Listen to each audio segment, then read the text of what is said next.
மகேஷ் இருக்காரு, motor vehicle inspector aspirant. நம்ம என்ன பார்க்கணும், டூல் மெட்டீரியல் பற்றி பார்க்கணும். டூல் மெட்டீரியல்னாலே நமக்கு ஃபேமஸான டூல் மெட்டீரியல் வந்து HSS சொல்லுவாங்க. HSS பேர் என்ன?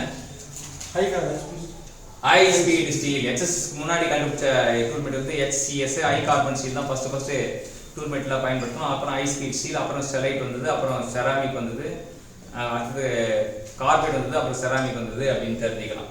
ஸோ நமக்கு என்ன அப்படின்னா அந்த வரிசை தெரியணும். HSS தான் வந்து கார்பன் பர்சன்டேஜ் எவ்வளோ இருக்கும்? 0.6 to 1%. 0.6 to 1% இருக்கும். அது மட்டும் இல்லை, HSSல முக்கியமாக நம்ம ஞாபகம் வச்சுக்க வேண்டியது வந்து 1841.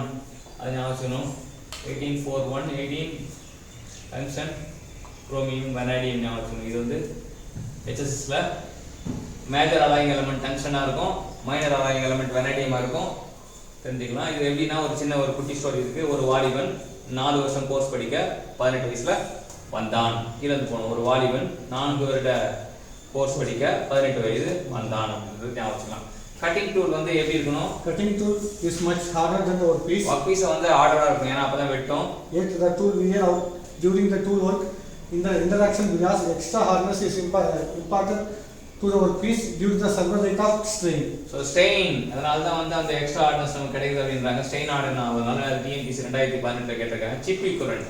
Chip equivalent is increased by an increasing side cutting edge angle. So side cutting edge angle வந்து இன்க்ரீஸ் பண்றது மூலமா அது சிப் வந்து இது பண்ணலாம் அப்படின்னு தெரிஞ்சுக்கலாம். சிப் ஈக்குவலன்ட் வந்து is increased by increasing side cutting edge அது டூல் சொல்லலாம். கிரேட்டர் வியர் அதனால உருவாகுது. Diffusion.